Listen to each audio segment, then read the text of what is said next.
1. The vast majority of Egypt's territory is arid desert and virtually uninhabitable. As a result, more than 90% of the country's population is concentrated in about 5% of the territory. It should be noted, however, that censuses in these countries are not very accurate. 2.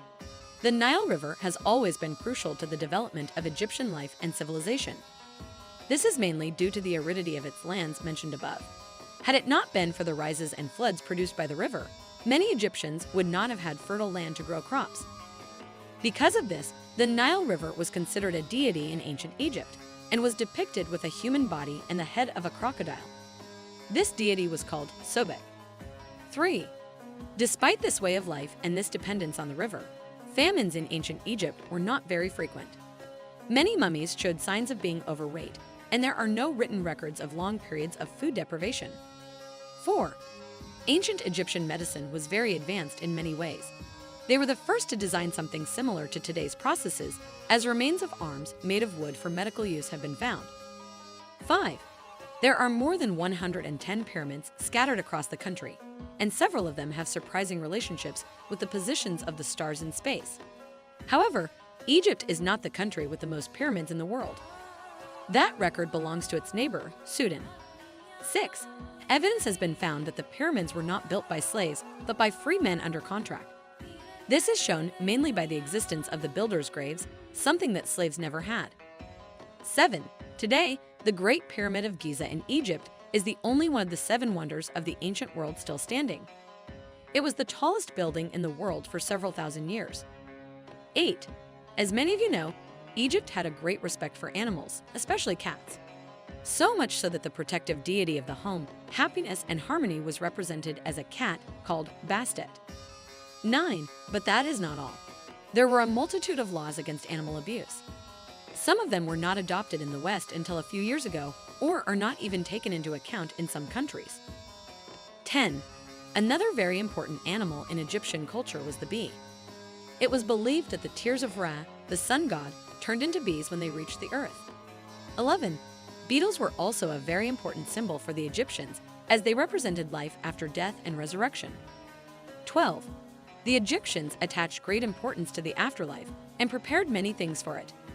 A clear example is the pyramids, where they buried the pharaohs with all kinds of things they might need in the afterlife. Another is the Book of the Dead. It was a rather expensive manuscript that taught how to prepare for the afterlife, and all those who could afford it bought it and buried it with them. 13. In Egypt, mourning is represented by the color white, as black is associated with good luck. This is because when the Nile River flowed down with dark water, it wrought minerals that fertilized the land and made it better for cultivation. 14. In ancient Egypt, there was a relative equality between men and women that would not be achieved until millennia later in the rest of the world. Although men were slightly above men in certain aspects, women could marry and divorce without problems, own property, work, study, and there were even female pharaohs. 15. Cleopatra, one of the best-known pharaohs, does not owe her name to anything related to Egyptian culture per se. It was the name of the sister of the Macedonian conqueror Alexander the Great. 16. Pharaohs were believed to be incarnations of the gods and were responsible for maintaining balance and good relations with the deities. Furthermore, it was said that when a pharaoh died, he would become a god again if his heart weighed less than a feather. 17. In this country, although it is not widely used, there is also a calendar that is different from the Gregorian or Muslim calendars. This is the Coptic calendar, also called the calendar of Alexander the Great. It is used by the Coptic Orthodox Church and is based on the ancient Egyptian calendar. 18. Today, Egypt is a Muslim-majority country, although several religions coexist. As a result, as in other Islamic countries, Friday is a public holiday and almost everything is closed except for tourist attractions. On Sunday, however, almost everything is open. 19. The city of Cairo, Egypt's capital, with more than 20 million inhabitants today, had a huge waste management problem. As a result, the Manshiat Nasser neighborhood in the south of the city was founded and is known as the Rubbish City. Here, a group of people they call Zabaleen are in charge of managing all the city's rubbish. Being mostly Coptic Christians, these people manage to recycle more than 90% of all waste. However, as a side effect of this, These people literally live among the rubbish, and the streets of this neighborhood are completely full. 20. The city of Luxor in Egypt is considered to be the largest open-air museum in the world. The number of temples, sculptures, and ruins in this city is a real spectacle for lovers of history and mythology. 21.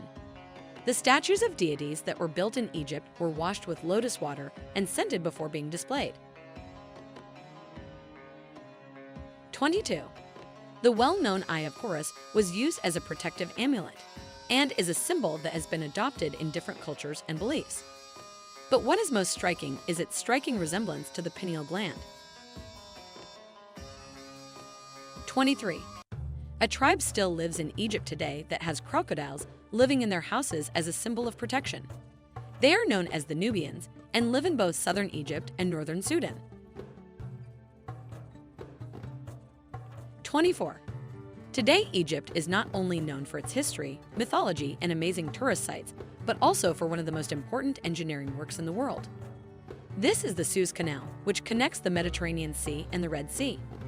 This is one of the most important points for international trade, along with the Panama Canal.